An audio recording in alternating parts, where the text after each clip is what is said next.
that conversion. So we hit plus conversion and we follow through a similar process, but instead of clicking website, we click phone calls.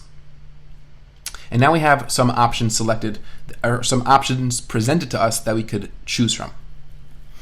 So what we're doing here is selecting the source of the phone calls that we want to track. So the first option tells us we could track calls from ads using call extensions or call-only ads. This is the option that we're going to want to select. The further options are calling to a phone number on your website. This is what is included with the DNI, the dynamic number insertion, which we're not doing, and clicks on your number on your mobile website. This is if you have a mobile optimized site and your number is clickable, we could track those calls as well. And that's something we spoke about in the first conversion video.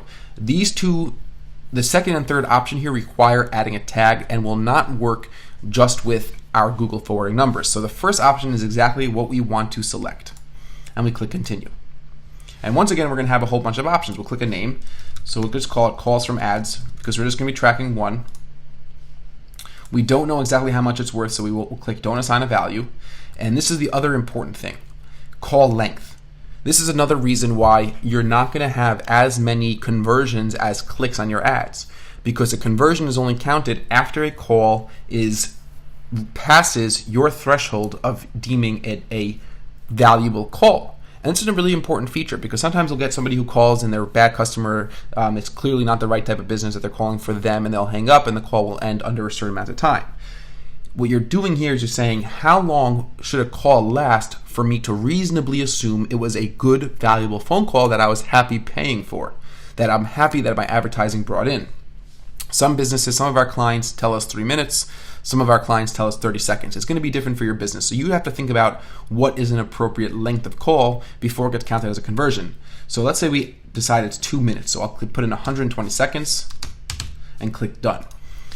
That means if a phone call from an ad lasts less than 120 seconds, or it lasts 1 minute, I still get charged for a click, but I don't show a conversion. No conversion will be recorded under my calls from ads conversion. Let's say we choose unique conversions again. Our conversion window could be 30 days. Our category could be lead, but you might want to change it to something else. We could call it other. And once again, the optimization you leave as is, and you click save and continue. And now you have all our things set up that we need to configure for our conversion tracking to work. And Google gives us an option to now either close this dialog, go to call only ads, or go to call extensions. I'm going to close it for now. And over here we see we now have a new conversion action, calls from ads. Okay. Now the second way of tracking phone calls from ads is through ad extensions. So for example, let's just go to a Google search and type in office furniture for sale. I'm sure we're going to see some call extensions in these ads on desktop. Okay, so let me zoom in. And these first 3 ads, I'm not seeing any call extensions. Let's see if we have any ads on the side of the page that have call extensions.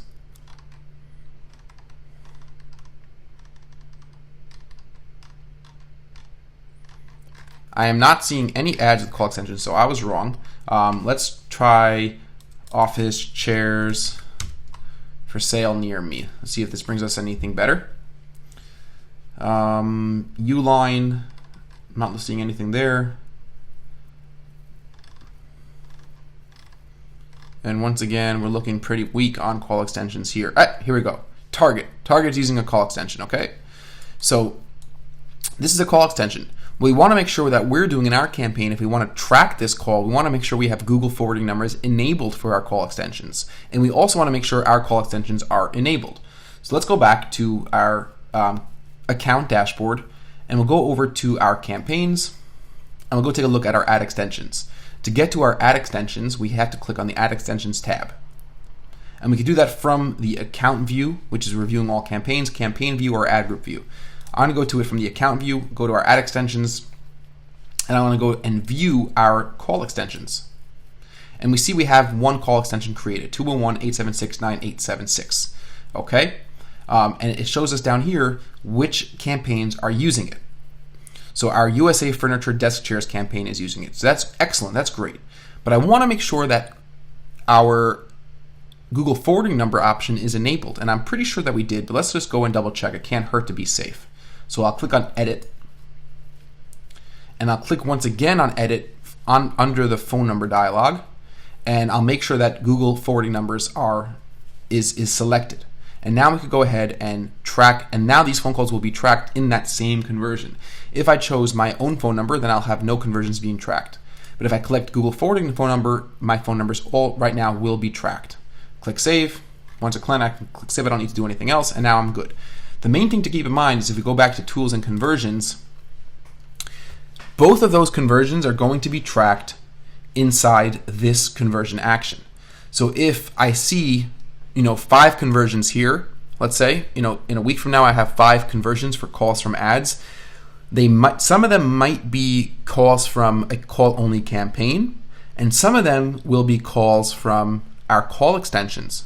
And that's why we're going to be able to use segmentation.